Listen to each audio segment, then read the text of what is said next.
Today's video is all about this tenor saxophone here in my grubby little paws, and I'm going to tell you what it is in a few seconds. There you go, so you can see the name here. It says Buescher Aristocrat 200, but for many years, probably like you out there, I was pronouncing it Buescher because of the U in the spelling, but it's not. Like many words like Leicester or Worcester, and even my own name has a silent H in it, so I should be on top of this and know what's going on. So it's just one of them words where it's pronounced different to the spelling. So yes, now I'm corrected. It's pronounced Buescher. So this is a Buescher Aristocrat 200. And I've just overhauled it. I've put all new pads in it. You can see inside here.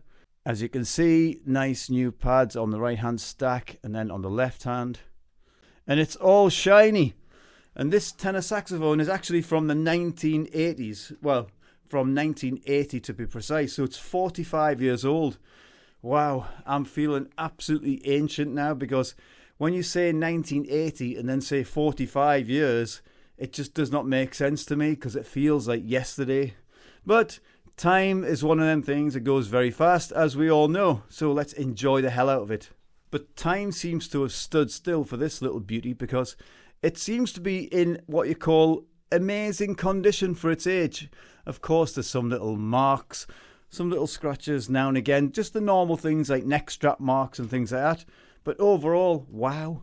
Now, years ago, if I seen a tenor saxophone like this, which had the brass body and the silver keys, something like a Yamaha 23 or 21 or something like this, of course, I would have been thinking to myself, oh, it's garbage. That's because I was an idiot. I was a snob.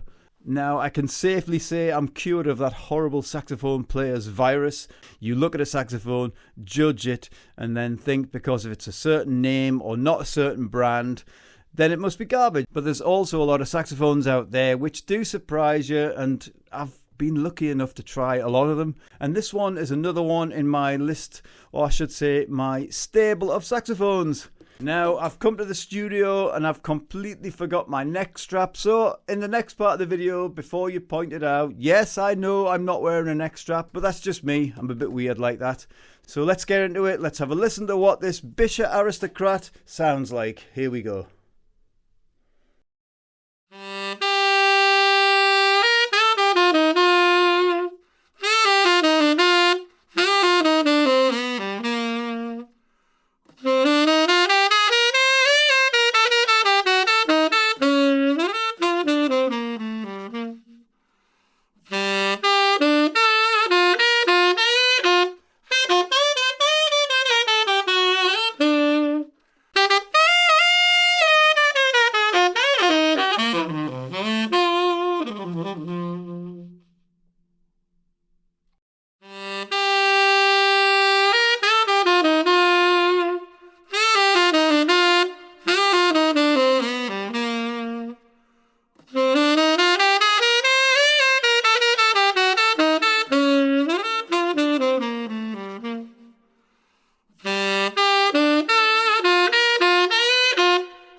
Well, I found my neck strap, so let's do a blues jam in tribute to this American-made saxophone. Here we go.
Well, that was quite an interesting turn of events there, trying to do this demo with no neck strap. That was actually quite liberating because I've actually practiced before in the past. Don't ask me why, I just did it for the hell of it.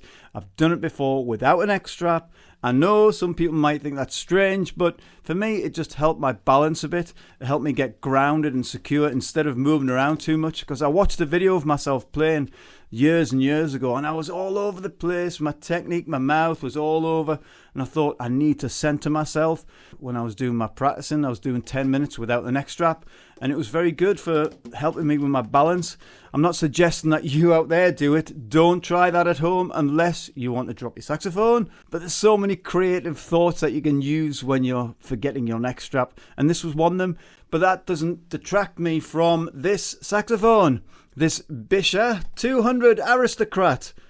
It's a very nice tenor saxophone, and because it's a large bore instrument, you can feel that thicker, darker vibe to the tone.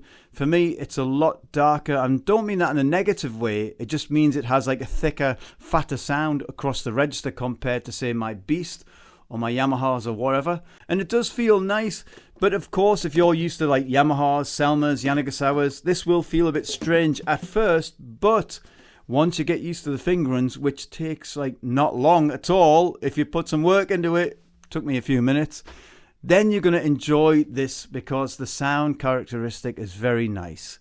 And I'm just so glad that I've had the opportunity to show you this 1980 45-year-old saxophone.